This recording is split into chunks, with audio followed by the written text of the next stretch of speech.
Welcome to the Leaders of Tomorrow, the only show on Indian television right now where you, the MSME entrepreneur, get center stage to ask all your questions and queries, no matter what industry or business you're in. Today, I'm in conversation with Vishal Kamat. He's the ED of Kamat Hotels. Thank you very much for speaking with us here on the Leaders of Tomorrow, Vishal. It's always very exciting to speak with the second, third and fourth generation of companies, especially which have been in the business and which have, a name like the one that Kamat has in the hospitality space. Let me start by talking about really the history and, sort of the journey up to where you have been now.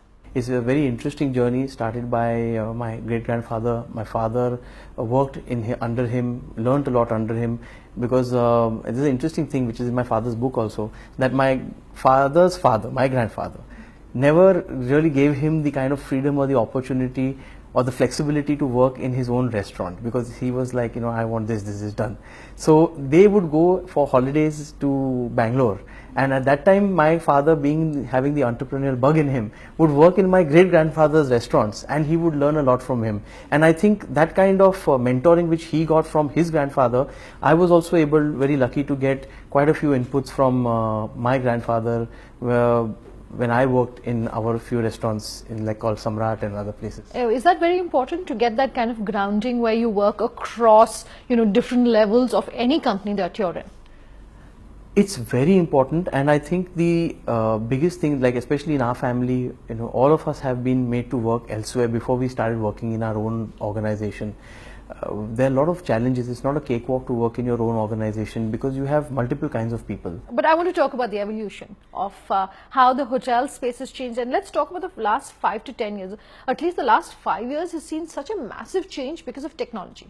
Before I come to technology, talk to me about what are some of the other disruptors that you've seen in the last few years. See, today traditional hospitality, what my father would know it as, and what I halfway know it as, because by the time I would fully be able to say about one generation, but today times are moving so fast that there's nothing like a generation left. I mean, even I supposedly am techno savvy, but within a year and a half or sometimes a year I find myself redundant, because things are moving so fast today, and there are so many alternate streams of business which don't have direct relevance on our business but have an influencing factor. So technology has been not just a disruptor, it's also been the great leveler.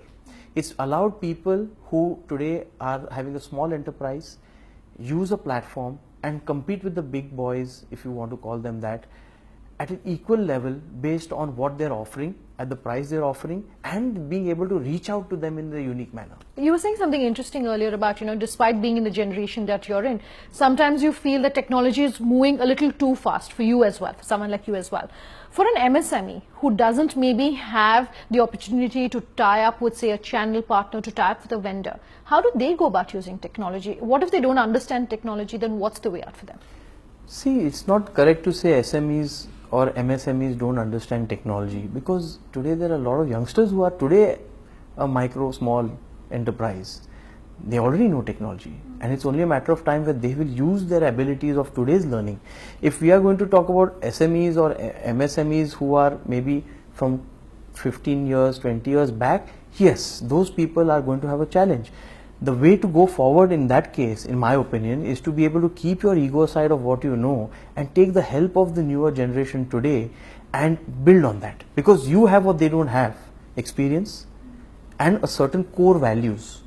The newer generation doesn't necessarily have certain of these things, and if you can make that match perfectly, then I think both the older generation, who's the SME guy who's not able to cope, he is going to benefit also, and the new guy benefits because he gets the old person's cultural values, he gets the know-how and many other positive things. Okay, like you were saying, you've tied up with vendors in specific areas and domains. Is it important for a small company to necessarily tie up with such a vendor who will bring in the expertise? Now I'll give you an example. There are some of the restaurateurs are there. They are there in that one location. People drive across, go eat, pack it, put it in a flight and take it back when they go abroad or whatever. Why? Because that person has said, this is what I want to do. I want to be known world over, that people come to me. And then there are others who say, I want to go to the world. So what do you want is more important than what anybody else wants for you. And if you feel that you want to be what you are, Or if you want to grow elsewhere, like I said, go world over, then that accordingly will make you take steps. So you're saying it's either a consolidation or a growth argument that you have to resolve for yourself? Yes, definitely. There are some people who don't want to expand, and why should they expand? It's not necessary to expand and to grow, because he may be content with what he's doing. So then how does one in your industry identify a USP? Today, when we talk about what is a brand and what is marketing, okay, that a brand is basically your recognition, and a marketing is basically how you're going to get people to talk about you. So whether you do an advertising campaign or whatever, so basically how you get people to talk about you. Now today, as an SME, if I want to be recognized and if I want people to talk about me, I should be good at what I do, and I should be very importantly consistent. Brands today who have grown, whether it's Kamat's, whether it's others, we haven't grown because we are the best in our segment. That's not true. But we are the most consistent because we consistently give what our customer expects. We don't go above that, we don't go below that. We are consistent. But how do you ensure that this branding strategy of friendly and eco-friendly is something that is being communicated to your external audience? So we have multiple channels, and the best channel I can say is our repeat clientele. Our repeat clientele goes and gets us more. Today we have companies who are with us from beyond 97, from since we started, when it was earlier as Kamat's Plaza, and when they've been staying with all our other hotels, and they've not left us. And the best part is sometimes we also make mistakes, but they're willing to overlook those mistakes because they allow us a chance to rectify, and then they come back.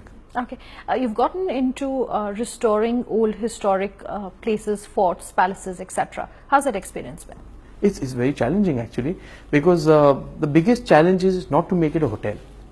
The biggest challenge is to make it an experience. And when you want to give something which is of experience, when you want to recreate the past, that is a big challenge. Because today's, let's take the case of Fort Jadavgarh, which we restored, there was no toilet concept the way we know it today. There's no modern, plumbing and other things. So how are we to make sure that our guest today gets that experience without compromising on the modern amenities? So those were the kind of challenges which we faced while developing Fort Jadavgarh. And even today when you go there, a lot of emphasis is given on your experience. Like we have the opening and the closing ceremony of the door of the Mahadarwaza, which is the fort wall.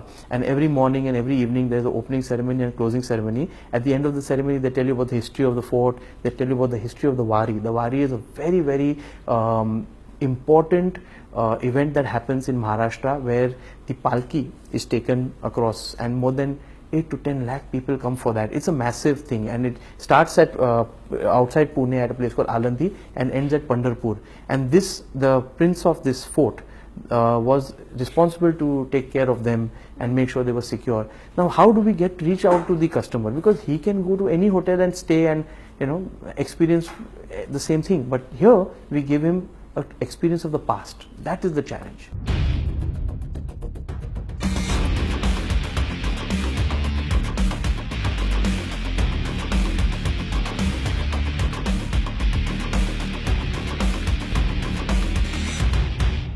Speaking of the government then, and I want to talk about GST, that's the big talking point across industries. How's that affected life at Kamat Hotels? So initially there is a lot of disruption in terms of our working. I think every company is kind of in the same spot where the technology linkages to what the government expects us to do. We've managed it to a great deal. Minor teethings will still happen, because considering there are various platforms, our industry, hotel industry, goes through a lot of additional issues because we deal with almost every department, and being in the food, stay, both. So we have departments which normal manufacturing or other industries don't have, like say a health department. For example, I know something, say health department is there, or say like we have a police, a fire, or this or that. So considering so many diverse things which are there, it has taken us time. But I think the outlook for the nation in the long run will be good. In the short run, I think when the government has been approached by us, by our associations, to make it even more lean and smart and easy, I think that's something which I hope the government will do fast. I think your industry has faced a lot of scrutiny when it comes to GST because it affects people personally. There was, talk about personal items like food, etc., which would have gotten much more expensive. I assume all of that has sort of died down. No, nothing has got expensive because this tax has more or less been a mathematic replacement. I think a lot of it was just the expectation that it would become.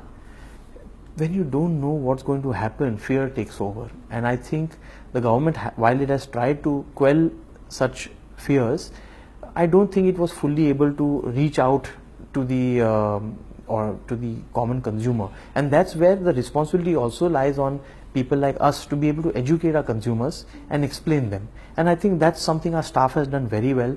We really didn't have any per se major issues while trying to explain. Like there was a lot of confusion. For just a brief example is it's 18% GST, but when the bill came there were like 2 nines.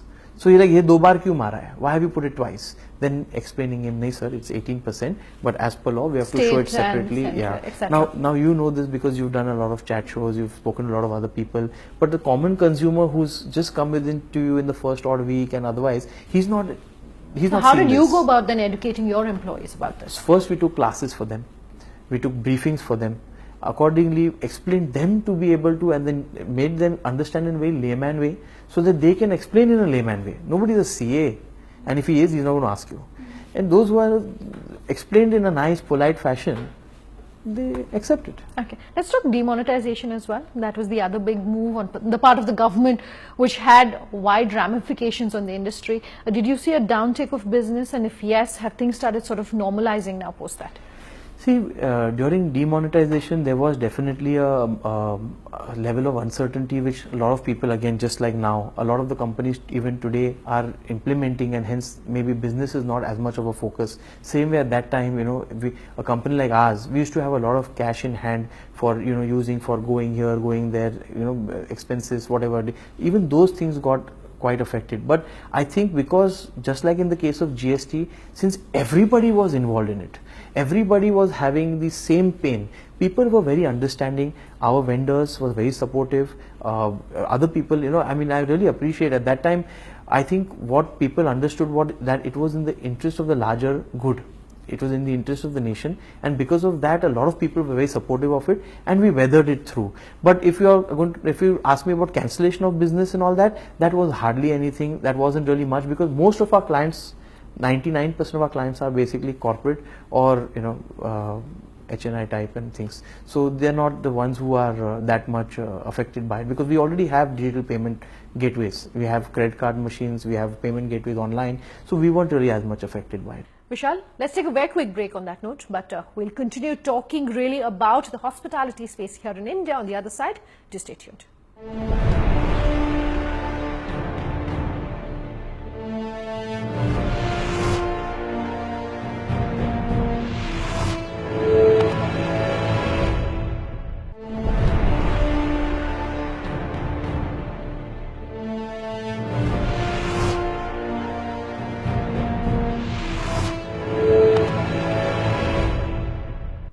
Welcome back. With us here on the Leaders of Tomorrow, and tonight we're talking about the hospitality industry with Kamat Group of Hotels. So now with the demonetization as well as GST through, and the larger impact on the economy, the larger positive impact on the economy, has funding to the hospitality space improved?